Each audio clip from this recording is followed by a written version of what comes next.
أعوذ بالله من الشيطان الرجيم بسم الله الرحمن الرحيم الحمد لله رب العالمين والصلاة والسلام على رسولنا نبينا محمد وعلى آله وأصحابه وسلم تسليما أما بعد آخر فالسلام عليكم ورحمة الله وبركاته وغسو سكوني بسوغال تاغو دينغرا بلاغا حقتي بالحمد لله اللي سيركروكم وجمندي وجكيغا أسوغا وجمن نغني وغسو سكوني هنجندو جديغان غنغا كنيا كاتاسيروسي وغسو سكوني gelli kaɗum gondo gundungo walla ñaganoɗa ka suɗa ide en do kisendo tangaye ana allah maka allah gan nañagoɗa kada gani allah gan nastura ñagoɗa kada na waseña na saharoɗa ka suhunu nogondi allah gar mogo siru ñagoɗa kada gani ke watti ɓuure ɓe ga yalla ɗum allah gan noɗa ka kisinoɗa ka tanga noɗa ka kahu ala ka min danoga e oɗaganu ko allah gan nayan bimaka ni kabura on noro na kalle hasida bire na kabura nugu ñangirengani rawdatu min riyadil janna allah gan nayan boga maka no wuynu ko fuutu na saharo suhunu nogondi na allah gar mogo siru ñagoɗa kada gani lenki araba ke araja bankason tammundo kabu e hijiriya nga wujune do kamo nakati ado tan nakati ado sino filli kenya ngemu miladiya nga alfayni ihida wa isrina 1442 macin kaso abida sikani yani lenki oda kaga tago o kitaben kamma alla gana honinde be no ndo da kada oda kana dangida abatte nga kadi o foga kulli je elimin alim tarikhun kitabe oda la ken jaga ni kada diga mane gena jaga e wujune ta atoko kadi diga mo nuga konini katawunu ku kana dangi kunga ho sahabantu ku be nuga ri kana kumutu kullu bani adam al khattai wa ghayr al khattai ghayr al khattai na tawabuna mutlaqul kamalun gen yalla bani gallen ken go do da gara waran go be allah nabi nyimme ido kumme ke sogonde nga nyimme pochon kumme ke be ganya sogono na karam musrikinun kane jabir ibn abdullah wata gada ga kumme ke be no gondi ara surota ala tannakati go gore so wara nanti kakunna pambi utammi so ala surota mi wara yugo gore surota mi nanti kakunna tannakati pambi khana ken so tannakati go gore na tagandi menaka tannakati sire su kakunna surota mi su kakunna tannakati pambi khana ken so jabir ibn abdullah ga gumba ke be no gondi ga ido gide ke karande ngame gidi gore go barti kane no ngani ande be nyimme an kana ma wali ke wutu mana pikasi ke wutu bil ma wali ke na samba agar samba alagari na sunya dori juranga mana ranta kamera gana mana gide ke kare tay boda gara warano nye ken goto albarra bun ajibi gaga groupe ke be ingolanga soro kutami be ingolanga yi khado gide ke karande ngame gidi khore go barti ga kanu ya samba mo gide ngore karne allah nabi nyimme na nyanga kumme ke no gondi ada pikasi mutu ati bismillah ada samba agara samba ati khuraye mboga khuraye kibe ga boga yati allah khore nyina kabari yati allah khore ni ati da same ngunyi ngarle munginiya mana o warni sama o warni nonga ngunyi sasa kundu hige ga sigira kibe kundu ya ngi i kompoku ye tashin ku khuraye tay ayla samba na tayla ninga gadi ati khani misi wase gadi ona fare shi ga ngunyiya adi nimisi wasati fare shi ga ngunyiya nanti kawarni nonga ngunyi tasi kandinga adi nimisi wasa gadi nanti kawarni o warni yamani ka ngunyi tay oda kaga nugube lengi tarafayn al khandaq kum mencho ke halle keta khay ga mo nyage mon rigeta konno ngarni nange magay wa khibalati quraish man tabiyahum fi 4000 wa ma hum 300 farasin wa alf ba'iri iri askum abu sufyan wa yahmilu liwahum usman bin talha bin abi talha al badawi makkan ko ketage i jonko kata allah nabi nyimmendi kapalle monga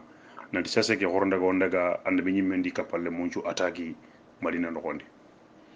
wujulu nakati hada maremme kebe ga bugu makkay makkan go benu ga giri wujulu nakati hada maremme ka koda kenyalli si serebenu singi maka si gumu benu ga kayniya ka mosi ke hada maremme kunya citunde na singa wujune sere kunga nyugo monkam serebe gi kana kota kebe gani komanda leadinga kirse ke kurege kirse ken abu sufyan akota abu sufyan kebe to ngar ni radiyallahu anhu ko hay ki hakati be sasa kundu mushrika gondi amoro silama gondi mushrika gondi gondi akota makkan ko serebe gala gajangi banderangutu ken usman bun talha usman bun abi talha akota kenyanda makanko ga yangi ke darapo ayanda ida siti da kinaye fanajalu bi mujtamil asiyali min aromati bayna jurfi wal jaghafa iga yanka igari yanka ke dingira ji nyaare ngati dingira be yankano ngani ikonto madina donne wa khibalati qatifan wa man tabi'ahu min ahli najdi fi 6000 kurenga be nyalli de alla demande sage alla demande agati ke dinan taburgena timmenya ka annabi nyimme alla demande ngandriya imagano akota ibatten take kuray mene hana marame be ga girna li ataki ibatten take yi kumpa wujunu sikisire qatifanu bane gari ado najidi kubenu ga giru najidi makkan gondo wujunu karagi har marame meri katta tummu okay qatifanu garo wujunu tummi har marame meri nangiro najidi bang fistat alaf min ahli najidi kun qado wujunu tummi har marame meri fanajalu bi jambi nakhmi ila janibi uhdi i gari shuri keta mene tinto parce que uhdi gamo ko be madina biranna aru madina naka ku anga uhdi ta ko antinto madina keta mene igari qatifanu gari nangiro ido najidi dum gonu i garu wujunu tummi har marame be gari i gayan qabbi jambi nakami ila janib uhudi i gayan ga ke dingira be gadini jambi nakami uhudi giden karanga i gaya da besi lagandi no ngane atoko aketa osuna memugu makkankoli kundo wujunu karagido hore wujunu nakati har marame kunyangati karabane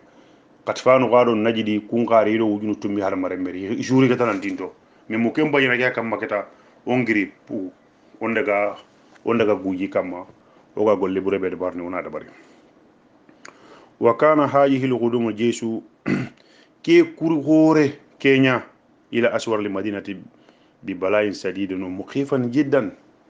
kenya al bala'u bo khorenga de kenya al bala'u bo khorenga ado kanuyem bo khote malla kallanki ngantaka ke ngondora ngani qur'ana no gondi iji jawukum min fawqikum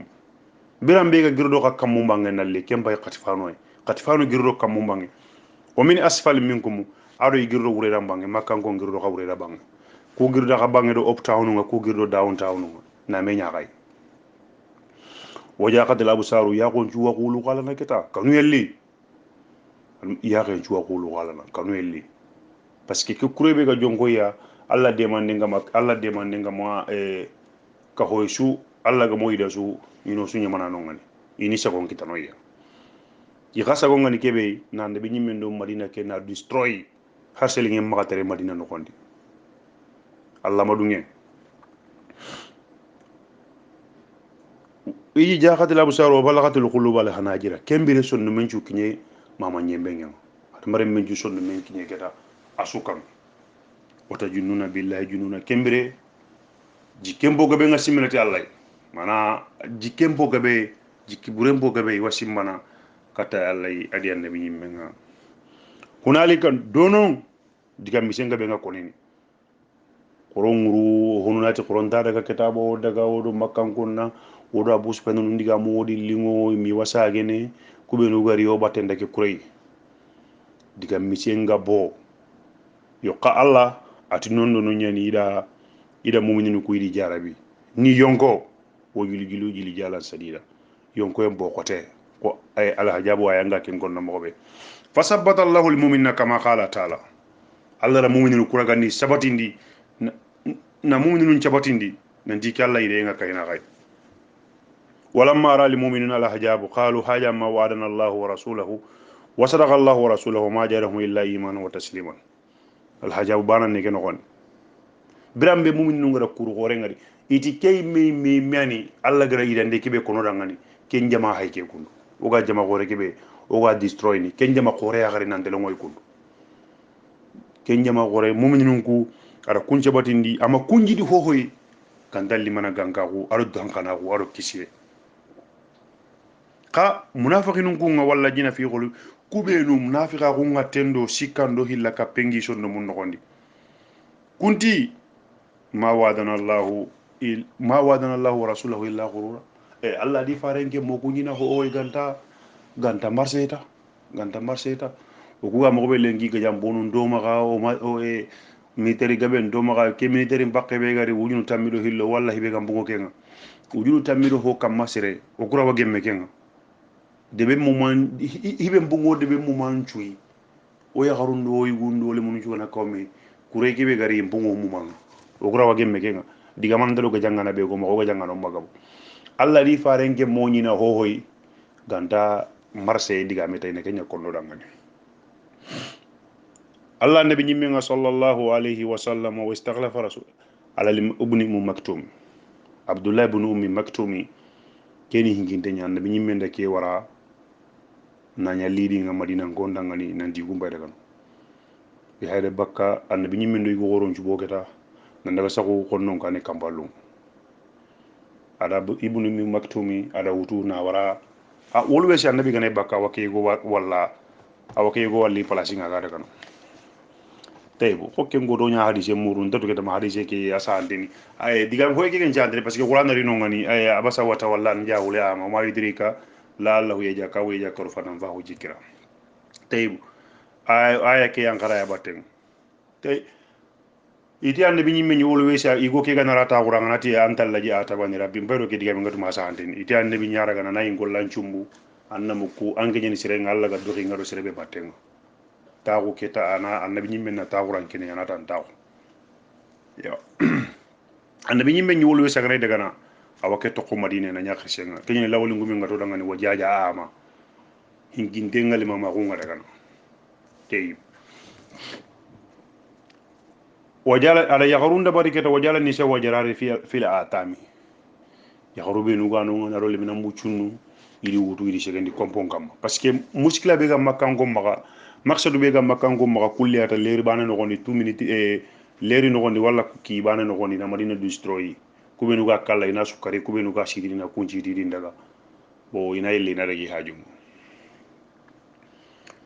summa kembira Allah nabi nyimme iri yagaru ngutu ida kunci gendi kompon kamma Allah bi nyimme bugu fi salasata alaf minal muslimina wujunu sikki hada maremme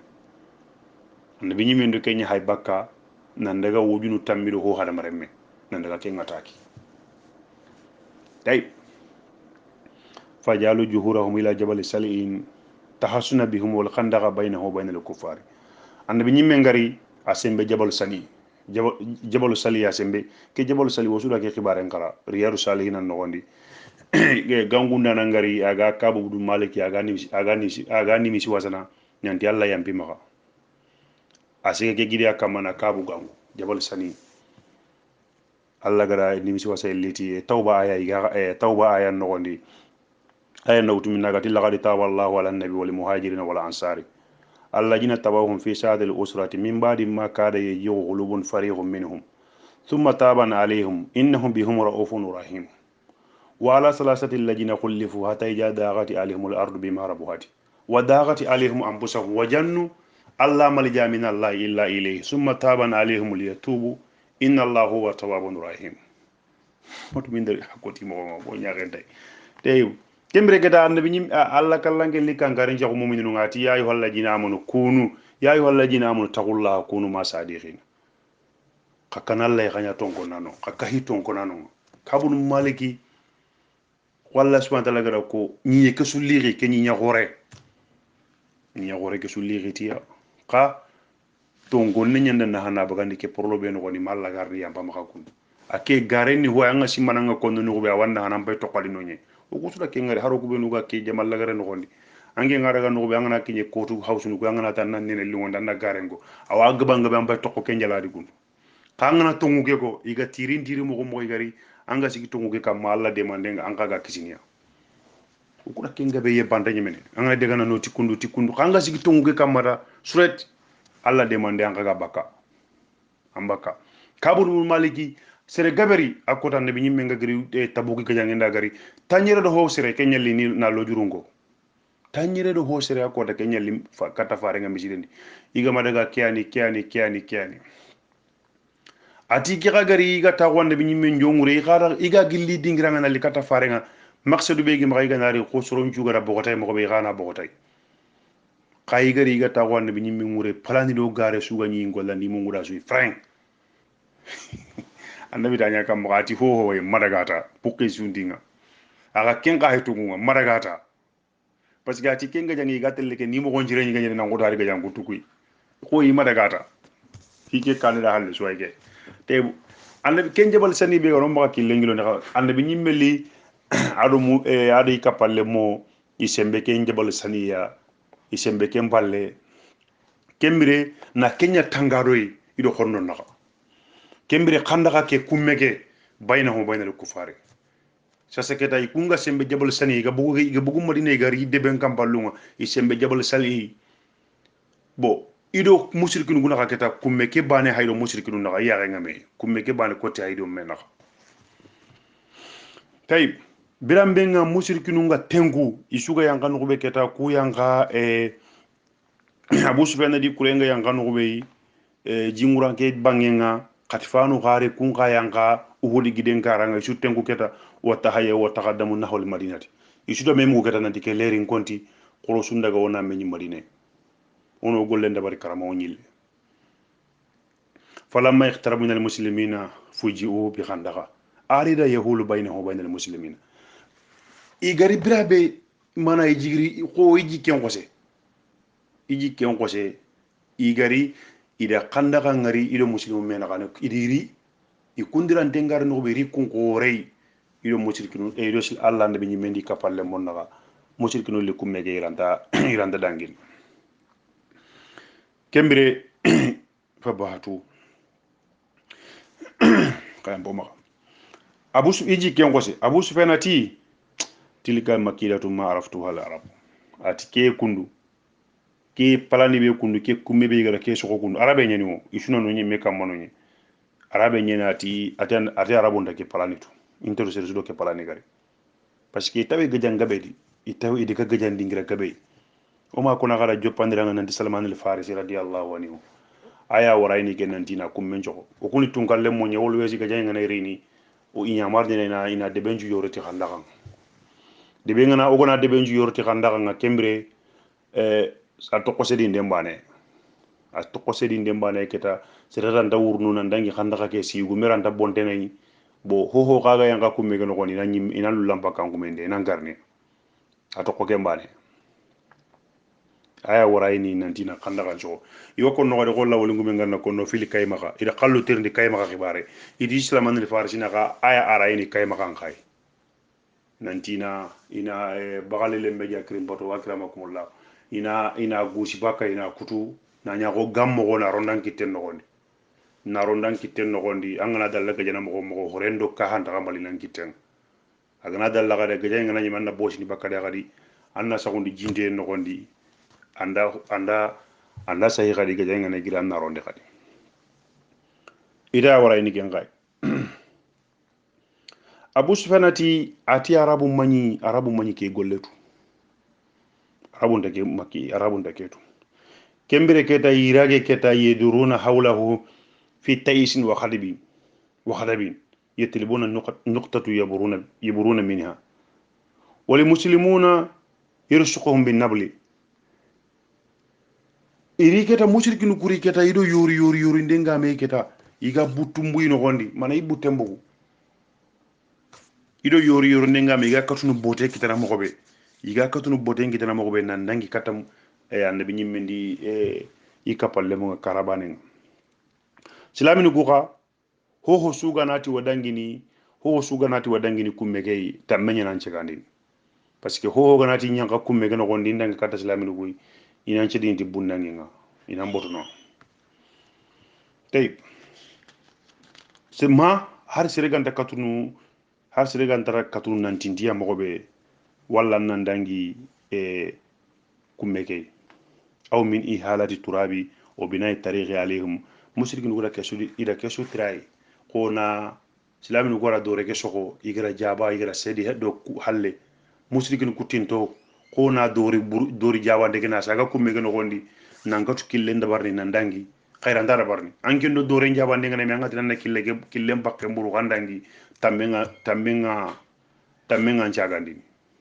parce que isedi ndanga Allah nda canjin kitana nan burundi maka nan dangi kembre musrikin gura iratewo keta na mani dabari na senjen jogu Allah farendo na senjo hisaru ndabara al madina to na senjo jogu madina ngongam ko daga ga dangay mo be senjo hisaru ni mani ga senjo na madina su gorin katu seren tarno seren tabaka ka igunga ga gilli makai ke manyangi ko ke heti maksadunga na lina senjo sa ko madine parce que do kure kebe gari kundu wujunu tamiro ho hada maremme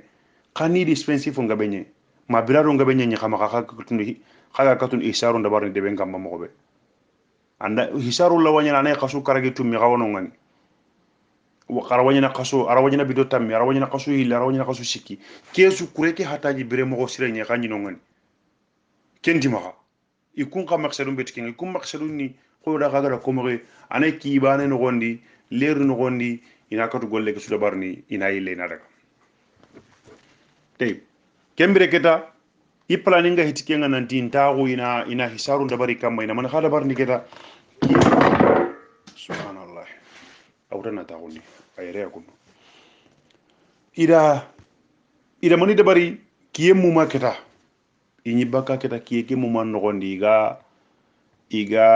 katunu chancin kitana mogobe iga kille ndabarni nallo ko iga katunu kille kitana mogobe nallo muslimo ku gadi dro gote ngame iga sigi parce que igana kille kitana ndange kata islaminunga kebe ga dabarna bure nyani de islaminu ku ga sigi na kanda ga kesu yori sere suganati danginia igana nyongi mutwa iga nga sigi ngane kam ida tukete nan diranta dangini tay iwi gullanati coaching gullanunga ibe ganati wajimina killen kutu iwi gullanati coachunga aro tammu iranta dangiri nallo ida kenda bari muslikunu kula tirai ta gabe nan dindangi ko rekille kitana idume ken kota muma kiyeke muma imakatu kille kitana alla nabi nyimendi kapalle monga i gasigi ga yonto ndenda barni idu kamma sir suwanta dangi no maka kummeke hata fatati minhum o min rasul sallallahu alaihi wasallam akota sallin khibare kentano ngani annabi nyimmendo sayabonu akota sallin khibare ya tayu makite ma farlan jallu nyimmenu ga dangini farlan jallen tayu salli hanalli adangu ila kanchiralli adangi hutrolli adangi ma kiyenga khironi keta salli hanando hutrondo sagonju keta kanalli salli parce que at kembire annabi nyimmendo kapalle moy ma canci kita na farlan jalle hakati kinai parce que ganati njigi njalli tayno gollu nga bonno parce que kuna canci kita na kameti kamena ndangi ma kanda daga salli mitulu karagi no gondita ira wakku memburu no kama ila dangi naro kempa katira im ati makko salle kitana makiye nga renne aw qariba min jalika amanya kembire ka salatul khawfi nga igara salatul khawfi barlan jalle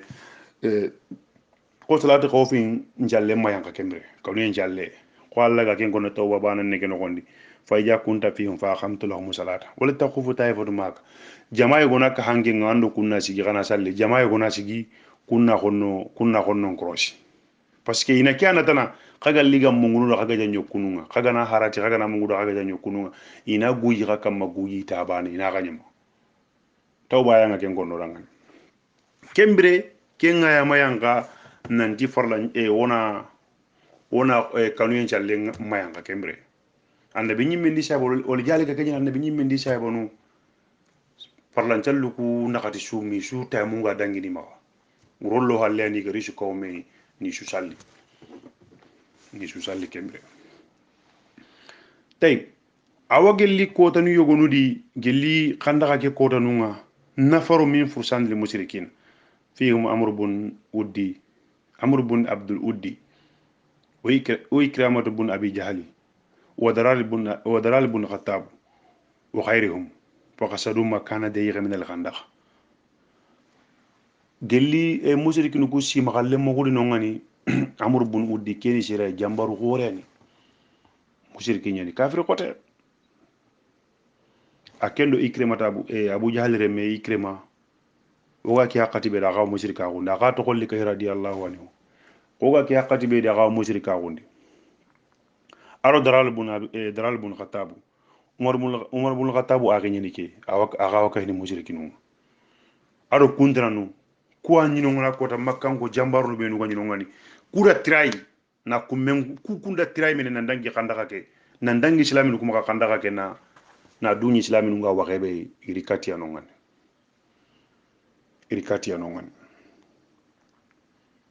tay kembre ira dingira li khinde khere nandangi islamin kuy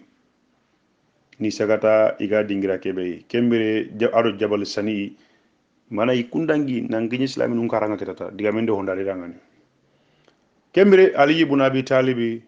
radiyallahu anhu في النفر من المسلمين فحال بينه وبين المكان الذي اختموا منه الخندق اختموا منه يغرا دينغرا كبه بوتو علي بن ابي طالب غانغري ناسي مخالم مودو نا يغام بانجار دون جغرا اسلام غروبوندي يغرا دينغرا كبه بوتو نان يغرا دينغرا كبه بوتو نان دانغي علي غانغري نا يغام بانو مودو نا نغورو نان دغه سيغي كالي نان دغي اتاك iri halle no ngani amr ibn abdul wudige a gangundi kata ilal mubaraja wa kana jariyan fatikan fakhidabahu aliyu ati ali dangani ko yikiran kin nanga jaba ko mana ko jarinde do salabu jarinde karo salabu waga janaba nyungume jarinde do nyungume angen ni ke karanga ko nyungume mo koy ali da butundi ali da butundi ali da ane ko ali khalla afentengel len karano ngani ali da butundi maga yangani sinkam ko akem maksadu mbedo ali ngaja ange lemina mucine ki hajun dangen jarinde karo nyungume waga jan salabu aken ali ga hay jarinde aken ga hay nyungume ga aken nyandini ali da ti keni jarinde ni ko ali logo yi kar kidan daga jan tay iwak dig kacce gabe gonno ngani allah nabi nyimme ali mega bore nan joba kamur bul odiya ga kebe konno tarihu kitabu nyugo ken jaganin annabi me wara inde majunga ali mbugo katamur bul odiya parce que yiwani jambaru nyen ati ali ndangani amga baka kata zirege banga tuwa amur bul odiya ti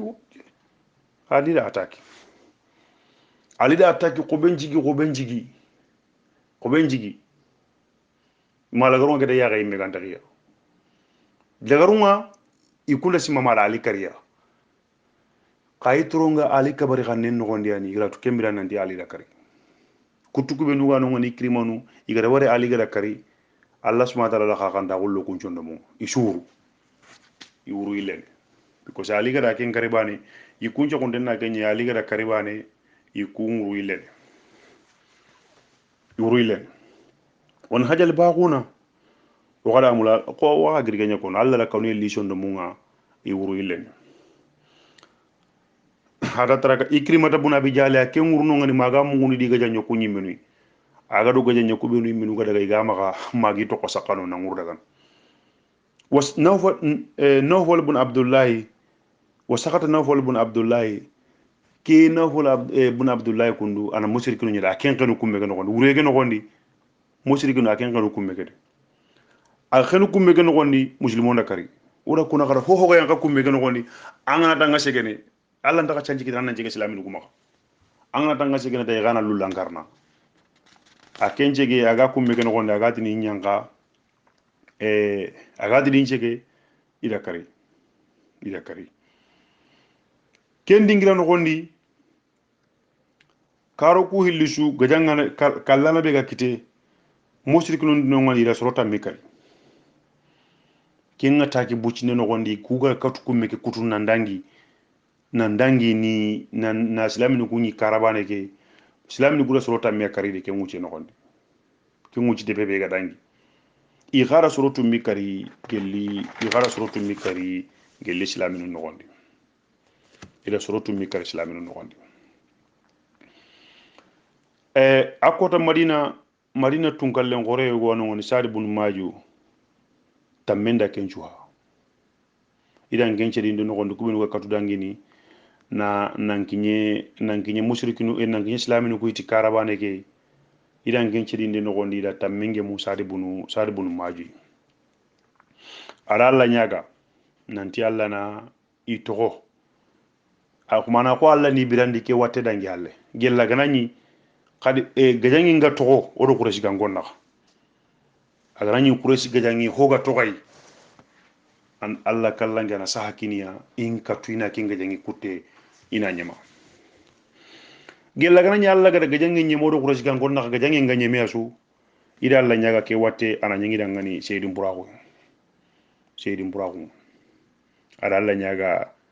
ati alla mbagi kari magana wari iye songa sewoti kureda khibare nga banu kureda khibare parce que annabi nyimmen kapalle manyini ke sadi bunu maju radiyallahu anhu annabi ñimmen to dangani sire ganani aga kisini khaburam mondo ndey ke go ñi kisini khaburam mondo ndey ngira ngenna kam mo onda hayo gano mo gonjirondi kebe ga dangi wora wa kebe ga katto yi hoti wawni menu ga kebe kon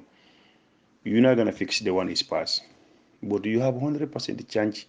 to fix the one is coming anga katta kebe yongi kiga segene anga yangani 100% chance ngina maga annan katu hobure ka susirondi kay go gan seregan kisni khaburam mondo ndey kay gara yankani khaburan da mondo ma sagawan ko tugu ga dangi ni me annabi ñimmenti kota go adi kapalle monga ta gunu ida dingire go araga ida tappi haram bare go ari maka ati sad bunu maju ga du suranti tappe be arjana no gondi ati ken namba zuke kameta